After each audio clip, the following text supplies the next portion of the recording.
Mulailah. Tadi dosen, selamat pagi teman-teman semua, salam sejahtera buat kita semua.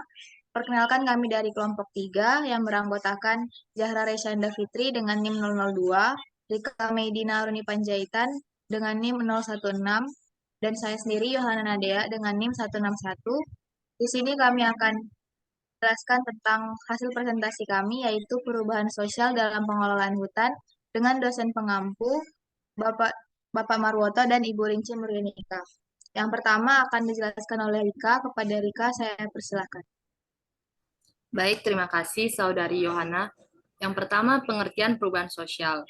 Perubahan dapat terjadi karena adanya modifikasi terhadap beberapa pola kehidupan dari berbagai kondisi.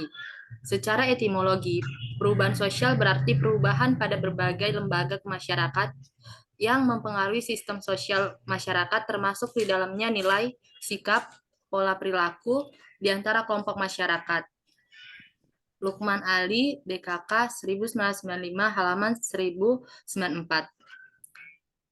Menurut para ahli, yang pertama menurut Gilin, pengertian perubahan sosial adalah perubahan yang terjadi sebagai suatu variasi dari cara hidup yang telah diterima karena adanya perubahan kondisi geografi, kebudayaan, material, komposisi, ideologi, maupun dengan difusi atau penemuan baru dalam masyarakat. Sedangkan menurut Disley Davis, pengertian perubahan sosial menurut Disley Davis adalah perubahan-perubahan yang terjadi dalam struktur masyarakat dan fungsi masyarakat. Sehingga secara harafiah, perubahan sosial dapat diartikan sebagai suatu proses transformasi sosial yang terjadi dalam tatanan kehidupan bersama atau bermasyarakat yang akan mempengaruhi sistem sosial seperti nilai, norma, sikap, dan pola perilaku. Perubahan ini akan mempengaruhi keseimbangan sosial yang telah ada. Beberapa perubahan yang dapat memberikan pengaruh yang besar, sedangkan beberapa perubahan bisa dapat memberikan pengaruh yang kecil. Yang kedua yaitu ciri-ciri perubahan sosial. Dalam suatu perubahan sosial terdapat gejala yang memiliki ciri-ciri atau karakteristik tertentu. Namun tidak semua gejala sosial mengakibatkan perubahan yang dapat dikatakan sebagai perubahan sosial. Sukanto menjelaskan ciri-ciri perubahan sosial adalah sebagai berikut. Yang pertama, tidak ada masyarakat yang berhenti perkembangannya karena setiap masyarakat mengalami perubahan yang terjadi secara lambat maupun cepat. Yang kedua, perubahan yang terjadi pada lembaga masyarakat tertentu akan diikuti oleh perubahan pada lembaga lain. Yang ketiga, perubahan yang berlangsung sangat cepat biasanya mengakibatkan disorganisasi karena dalam masyarakat ada proses penyesuaian diri atau adaptasi. Yang keempat, suatu perubahan tidak dapat dibatasi pada aspek kebendaan atau spiritualisasi saja, karena keduanya mempunyai kaitan timbal balik yang kuat. Faktor-faktor yang mempengaruhi perubahan sosial. Yang pertama yaitu faktor internal, faktor yang berasal dari dalam lingkungan masyarakat tersebut. Macam-macam faktor internal yaitu pertumbuhan penduduk, penemuan baru, invensi, atau kombinasi baru terhadap suatu pengetahuan yang telah ada. Sistem ideologi atau keyakinan mengenai nilai tertentu. Yang kedua, faktor eksternal. Faktor yang berasal dari lingkungan luar, yaitu contohnya lingkungan fisik, peperangan, pengaruh kebudayaan.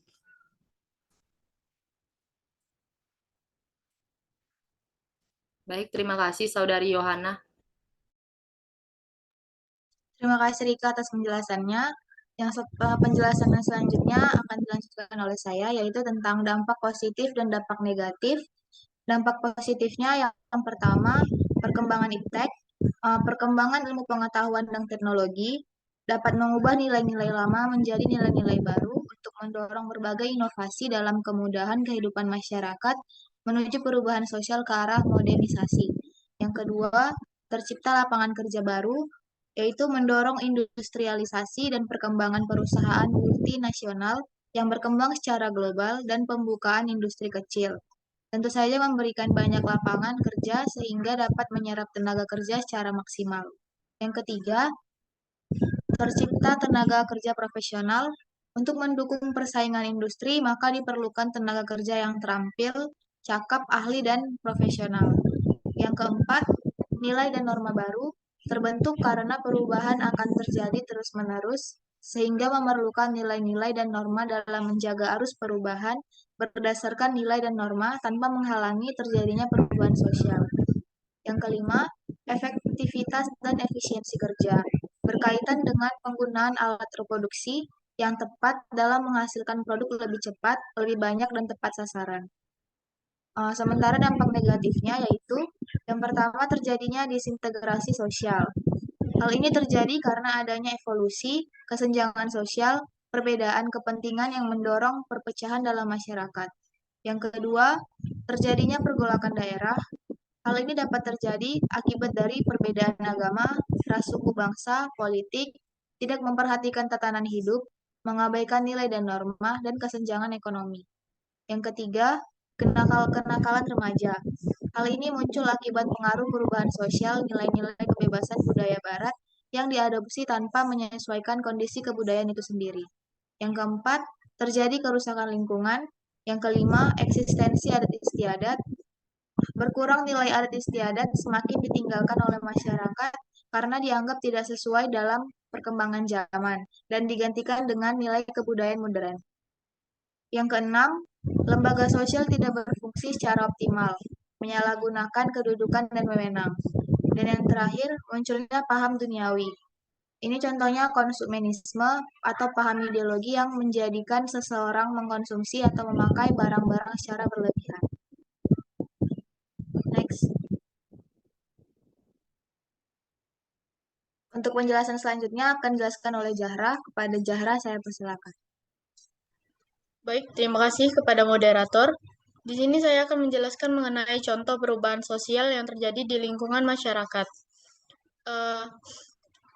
Contoh yang kami ambil berupa studi kasus dari jurnal dengan judul Ekspansi Perubahan ke Perkebunan Kelapa Sawit dan Perubahan Sosial Ekologi Pedesaan. Selanjutnya.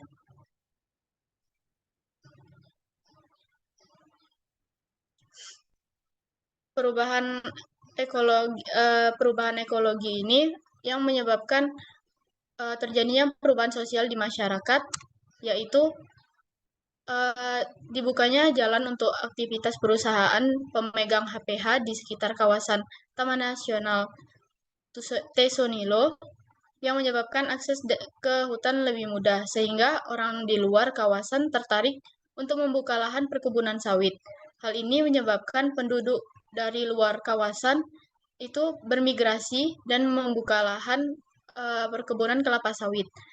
Namun, semakin lama terjadi ekspansi perkebunan sawit hingga ke kawasan Taman Nasional Tesonilo. Hal ini menjadi titik awal yang menyebabkan perubahan sosial pada masyarakat di sekitar Taman Nasional Tesonilo.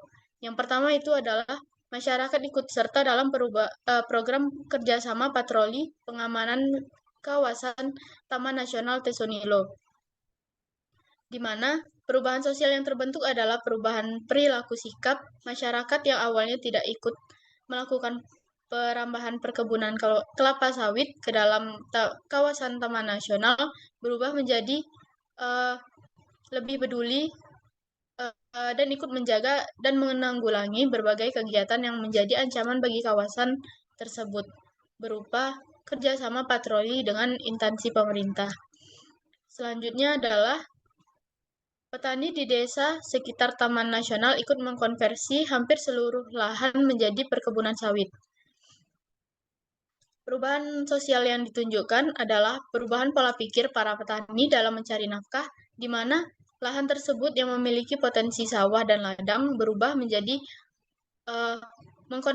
mengkonversi lahannya menjadi perkebunan kelapa sawit karena tingginya nilai ekonomi kelapa sawit. Dan yang terakhir adalah perubahan struktur nafkah. Perubahan sosial yang terlihat adalah perubahan pola pikir yang menyebabkan masyarakat menjadi semakin bergantung kepada hasil perkebunan sawit dibandingkan hasil mata pencaharian lainnya yang sebelum terjadi ekspansi perkebunan kelapa sawit ini. Contohnya pada mata pencaharian perkebunan karet, berladang maupun berburu. Next. Perubahan-perubahan sosial yang terjadi di kawasan Taman Nasional Tesonilo ini memiliki dampak positif dan negatif, di mana dampak positifnya di kawasan Taman Nasional ini masyarakat jadi lebih banyak mendapat lapangan kerja dan pendapatan berlebih bagi masyarakat. Yang kedua adalah dampak negatif, karena masyarakat di sekitar Taman Nasional jadi lebih bergantung kepada pendapatan dari hasil perkebunan tadi. Sehingga ketika harga sawit sedang turun, maka pendapatan masyarakat tersebut akan turun drastis. Segitu saja saya kembalikan kepada moderator. Terima kasih.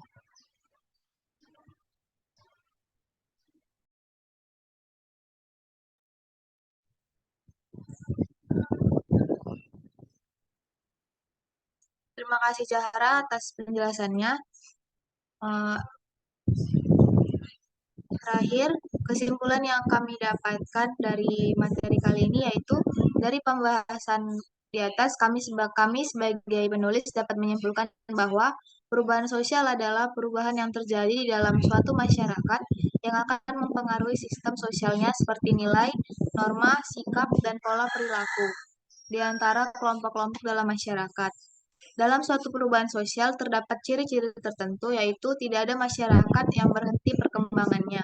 Perubahan yang terjadi pada lembaga masyarakat tertentu akan diikuti oleh perubahan pada lembaga lainnya. Perubahan berlangsung cepat, perubahan tidak dapat dibatasi oleh aspek sosial maupun spiritual. Terdapat faktor internal dan eksternal dalam suatu perubahan sosial, dan dampak yang ditimbulkan oleh perubahan sosial tidak selalu mengarah ke positif, tetapi juga ke arah yang negatif. Sekian penjelasan dari kelompok kami. Apabila ada salah kata, mohon dimaafkan. Terima kasih.